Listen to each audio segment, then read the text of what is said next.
Hi friends, வணக்கம். இன்றைக்கி பார்த்தீங்க அப்படின்னா பன்னீர் சப்பாத்தி செய்யலாம் அப்படின்னு ரெடி ஆகிட்டேன். அது கூடவே பார்த்தீங்க அப்படின்னா ஆனியனும் பச்சை மிளகாவும் வந்து நல்லா ஃபைனாக சாப் பண்ணி வச்சுட்டேன். பன்னீர் பார்த்திங்கன்னா நல்லா துருவி வச்சுக்கிட்டாச்சு. இது கூட நாங்கள் என்ன சேர்த்துருக்கேன் அப்படின்னா மிளகாத்தூள் போட்டிருக்கேன், சாட் மசாலா போட்டிருக்கேன், கரம் மசாலா போட்டிருக்கேன். அதுக்கப்புறம் பார்த்திங்க அப்படின்னா கஸ்தூரி மேத்தி, இதெல்லாமே உப்பு ஆட் பண்ணி நல்லா மிக்ஸ் பண்ணிக்கணும். மிக்ஸ் பண்ணி நம்ம எப்பயும் போல் சப்பாத்தி ரெடி பண்ணிவிட்டு அது கூடவே வந்து ஒரு 3 ஸ்பூன் வந்து நீங்கள் இந்த பன்னீர் இது வச்சுக்கலாம். அது வச்சுட்டு ஒரு மாதிரி 4 ஃபோல்டர்ஸ் மாதிரி நல்லா 4ஆக வந்து மடிக்கிற மாதிரி மடிச்சுட்டு அதுக்கப்புறம் நீங்கள் சப்பாத்தி செஞ்சு பாருங்கள். செம்ம டேஸ்ட்டாக இருந்துச்சு.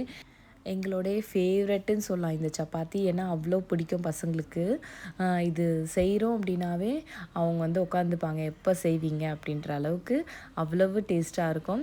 இது வந்து கொஞ்சம் காரம் கம்மியாக தான் நான் போட்டிருக்கேன்.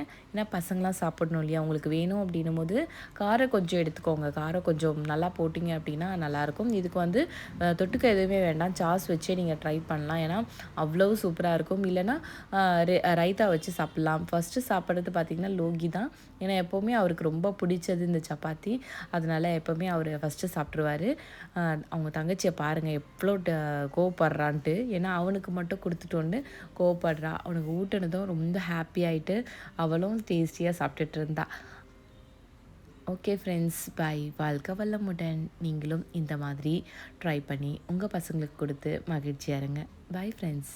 வாழ்க வளமுடன்.